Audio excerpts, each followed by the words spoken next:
Let's mic आज का अखबार। नमस्कार, लेट्स माइक में आपका स्वागत है। आज का अखबार के साथ मैं राखी जैन। द न्यूयॉर्क टाइम्स में प्रकाशित संपादकीय मूर्खता की आंख को सीमित नहीं किया जा सकता। इसमें लेखक आज की दुनिया में उभरती उन राजनीतिक और सामाजिक प्रवृत्तियों को लेकर चिंता जताता है जिन्हें इतिहास पहले ही खतरनाक साबित कर चुका है। लेख का मूल तर्क यह है कि दुनिया ऐसे विचारों और गलतियों की ओर लौटती दिखाई दे रही है जिनकी वजह से 20वीं सदी में युद्ध, नरसंहार, तानाशाही और भारी तबाही हुई थी। लेकिन समस्या यह है कि नई पीढ़ी ने उन भयावह अनुभवों को देखा नहीं है, इसलिए उसे इन विचारों का खतरा उतना स्पष्ट दिखाई नहीं देता। लेखक का कहना है कि अमेरिका में एक तरफ लोकतंत्र के प्रति असंतोष बढ़ रहा है, तो दूसरी तरफ युवाओं के बीच फासीवाद और साम्यवाद जैसे विचारों के प्रति आकर्षण भी दिखाई दे रहा है।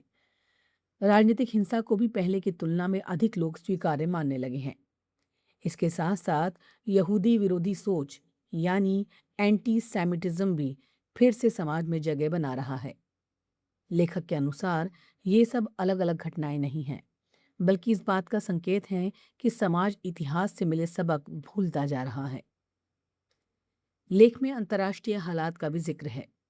रूस यूक्रेन युद्ध, चीन और ताइवान के बीच तनाव, यूरोप और एशिया में बढ़ता सैन्यकरण और दुनिया में बढ़ती जियोपॉलिटिकल प्रतिस्पर्धा। लेखक उस दौर को याद दिलाती हैं जब विश्व युद्धों से पहले बड़ी ताकतें लगातार हथियार जमा कर रही थीं। लेखक ये नहीं कहता कि आज की घटनाएं बिल्कुल वैसी ही हैं, लेकिन वो चेतावनी देता है कि इतिहास की कई खतरनाक गूंज फिर सुनाई दे रही हैं। संपादकीय का सबसे महत्वपूर्ण हिस्सा ये है कि लेखक लोकतंत्र की कमजोरियों को स्वीकार करते हुए उसे सबसे बेहतर विकल्प मानता है। वो विंस्टन चर्चिल के उस प्रसिद्ध कथन का हवाला देता है कि लोकतंत्र बुरा हो सकता है, लेकिन बाकी सभी व्यवस्थाएं उससे भी बुरी साबित हुई हैं। लेखक का कहना है कि आज बहुत से लोग लोकतंत्र की कमियों को तो देख रहे हैं, लेकिन उन्हें ये शायद याद नहीं कि तानाशाही और सर्वसत्तावादी शासन कितनी बड़ी मानव त्रासदियों का कारण बने थे। इसलिए कुछ लोगों को फांसीवाद या साम्यवाद अब आकर्षक विकल्प लगने लगे हैं। लेखक के मुताबिक इस स्थिति की एक वजह सामाजिक और राजनीतिक ध्रुवीकरण भी है। अमेरिका समेत कई देशों में लोग अब अपने जैसे विचार रखने वालों के बीच ही रहते और संवाद करते हैं। इससे विचार और अधिक कट्टर होते जाते हैं। लोग विरोधी पक्ष को केवल राजनीतिक प्रतिद्वंदी नहीं, बल्कि नैतिक रूप से बुरा व्यक्ति समझने लगते हैं। यही माहौल समाज को समझदारी और संवाद से दूर ले जाता है। अंत में लेख एक चेतावनी और अपील दोनों देता है।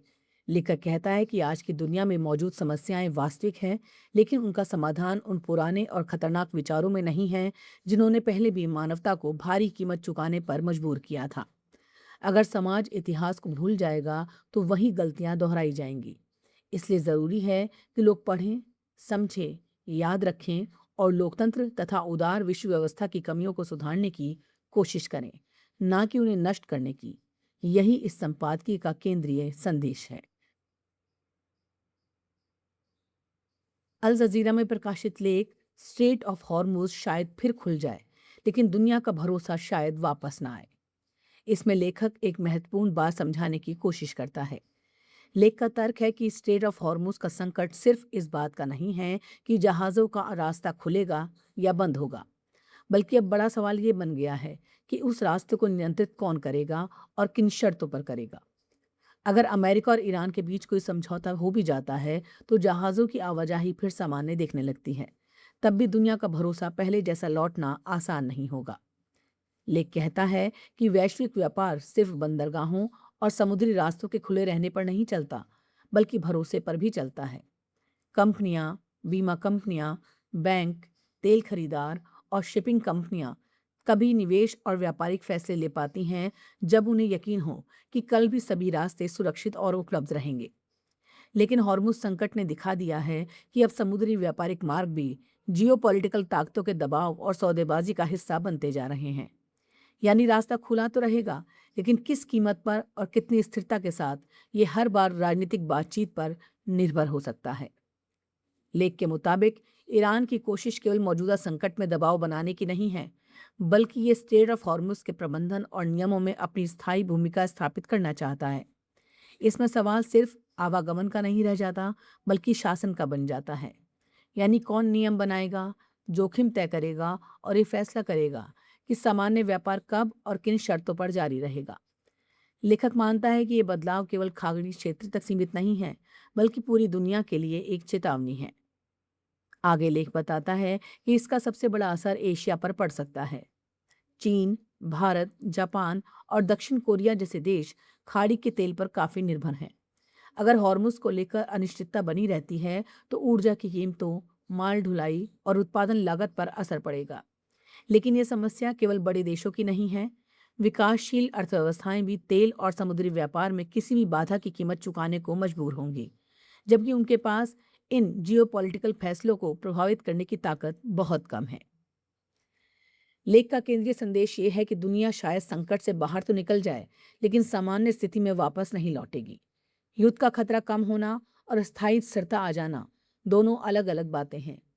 तेल के दाम घट सकते हैं, शेयर बाजार संभल सकते हैं और जहाज फिर चल सकते हैं, लेकिन इसका मतलब ये नहीं होगा कि जोखिम खत्म हो गया है। वो सिर्फ अगले संकट या अगली बातचीत तक टल गया होगा। बीबीसी हिंदी में प्रकाशित लेख, खुदकुशी के आंकड़ों में शादीशुदा लोगों की संख्या क्यों बढ़ रही है। इसमें एक ऐसे सामाजिक बदलाव की तरफ ध्यान दिलाया गया है जिसके बारे में आमतौर पर कम बात होती है। लंबे समय से शादी को स्थिरता, सुरक्षा और सामाजिक सफलता का प्रतीक माना जाता रहा है, लेकिन अब आंकड़े बता रहे हैं कि शादी और उससे जुड़ी अपेक्षाएं कई लोगों के लिए मानसिक दबाव और तनाव का कारण भी बन रही हैं। लेख का आधार एनसीआरबी की ताज़ा रिपोर्ट है, जिसमें सामने आया है कि आत्महत्या करने वालों में लगभग 67% से अधिक लोग विवाहित थे और बड़ी संख्या में मामलों के पीछे पारिवारिक तथा वैवाहिक समस्याएं थीं। लेख समझाता है कि आत्महत्या के मामलों में सबसे बड़ी वजह आज भी पारिवारिक समस्याएं हैं। इसके बाद शादी से जुड़े तनाव, गंभीर बीमारी और नशे जैसी वजह आती हैं। शादी से जुड़े तनाव का मतलब सिर्फ पति पत्नी के झगड़े नहीं है, बल्कि शादी ना होना, दहेज विवाद, विवाहेतर संबंध, तलाक, रिश्तों में अविश्वास और पारिवारिक दबाव जैसी कई स्थितियां भी इसमें शामिल हैं। सबसे ज्यादा असर 18 से 30 साल और फिर 30 से 45 साल की उम्र के लोगों में दिखाई देता है। लेख का एक महत्वपूर्ण बिंदु यह है कि भारतीय समाज में आज भी शादी को जिंदगी में सेटल हो जाने का प्रमाण माना जाता है। बचपन से ही युवाओं पर यह उम्मीद रखी जाती है कि एक तय उम्र तक उनकी शादी हो जानी चाहिए। यदि ऐसा नहीं होता तो कई लोग खुद को सामाजिक रूप से पीछे छूटा हुआ महसूस करने लगते हैं। वहीं शादी हो जाने के बाद भी करियर, निजी आज़ादी, आर्थिक जिम्मेदारियों और रिश्तों को लेकर नई तरह की चुनौतियां सामने आती हैं। आज की पीढ़ी खुशहाल रिश्ते तो चाहती है, लेकिन रिश्तों की बढ़ती अनिश्चितता और टूटते संबंधों के उदाहरण उनके भीतर डर और असुरक्षा भी पैदा कर रहे हैं। रिलेशनशिप विशेषज्ञों और वकीलों के हवाले से लेख बताता है कि पारिवारिक अदालतों और फैमिली लॉयर्स के पास वैवाहिक विवादों के मामले लगातार बढ़ रहे हैं। तलाक होने के बाद भी विवाद अक्सर खत्म नहीं होते, बल्कि गुजारा भत्ता, घरेलू हिंसा, दहेज या बच्चों की कस्टडी जैसे मुद्दों पर लंबी कानूनी लड़ाइयां चलती रहती हैं। ऐसे लगातार तनाव का असर लोगों की मानसिक सेहत पर पड़ता है और कई बार वो खुद को बेहद अकेला और असहाय महसूस करने लगते हैं। कुल मिलाकर बीबीसी का ये लेख सिर्फ आत्महत्या के आंकड़ों की कहानी नहीं है। यह उस बड़े सामाजिक परिवर्तन की तरफ इशारा करता है जिसमें भारत का परिवार और विवाह संस्थान एक नए दौर से गुजर रहा है।